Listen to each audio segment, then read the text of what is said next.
Good morning, 7th grade. If it is the morning, or if it's not, good afternoon. Today you're going to be converting percents, fractions, and decimals, and it's going to ask you things like how do you write 4% as a fraction, how do you write this decimal as a percent, and so on. So I'm going to review a few things that are really important for you to know for this skill. First, you have to know the place values of a decimal. Okay, so if I have a decimal, the first number is in its tens place, second number is hundreds, third number is thousands, and fourth is 10,000s, so far and so on. And if you notice that with decimals, you're basically multiplying by 10 every time, right? 10 times 10 is 100, 10 times 100 is 1,000. 10 times 1,000 is 10,000. So the decimal place moves by tens, which means if you move backwards, you're dividing by 10. Just so you guys are aware that that's happening. Now, the other thing is that percent means for every 100. So let's just remind ourselves that if I have something like 4%, that equals 4 out of 100. That's what the percent symbol means. So 4% is 4 out of 100. How would you write that as a decimal? Well, as a decimal, it's literally saying what's 4 divided by 100. Like if you had 4 cents, how would you write that? And that would literally be 0.04, 4 hundredths. That's what's very, very, very important to know, is like the decimal place really matters. This is in the second number after the decimal, so we're in the hundredths place. And that's how I would write 4 hundredths as a decimal. So sometimes it's going to tell you to convert decimals into, into percents. So what if it asks you something like this? What's 0.4 as a percent? Okay, so we have 0.4. What does that mean? That means it's 4 tenths. If I were to read this, that's 4 tenths. Okay, so I would write it as 4 over 10. But that doesn't mean that that's 4%, right? 4% is 4 hundredths.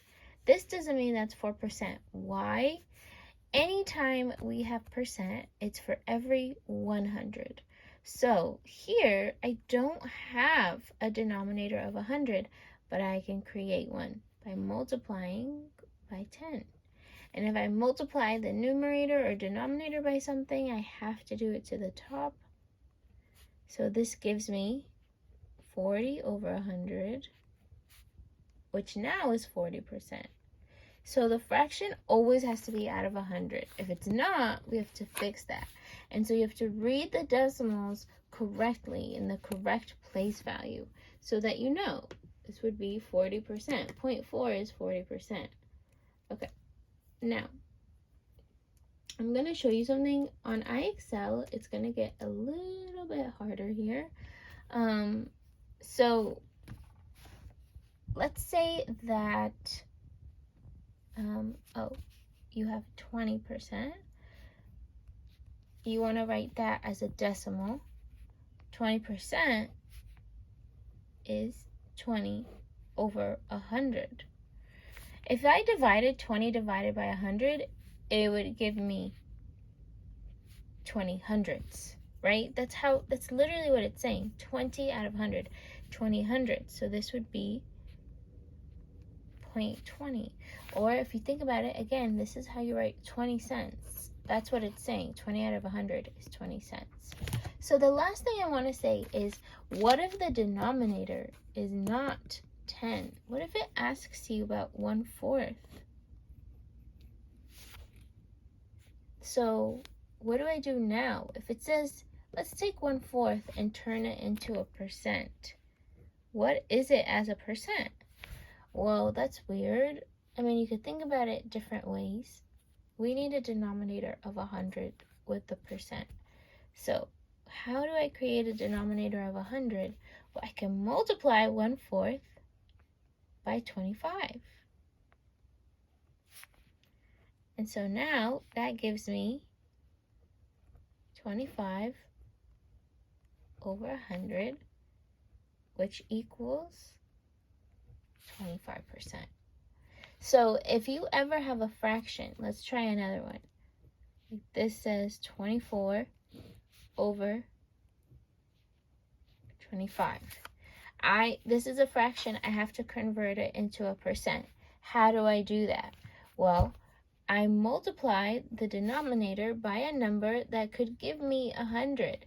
So 25, obviously now times 4 is what gives me 100. So now my denominator is 100. And then we have 25 times 4, which is 96. So now I get 96%. So this is how, like, if they give you a fraction that's not out of 100, how do I convert that into a percent? Just like that, right? We take the denominator, we change it to have it out of 100, and then it'll tell me what the percent is. So if you have any other questions, feel free to let me know. Your IXL skills should be all of these skills should have covered everything you have to know about the percents. And lastly, I forgot to say this, the 1/4 is 25%, which makes sense because 1/4 out of 4 is 25 cents. So if it's ever in fours, you could think about quarters. But yeah.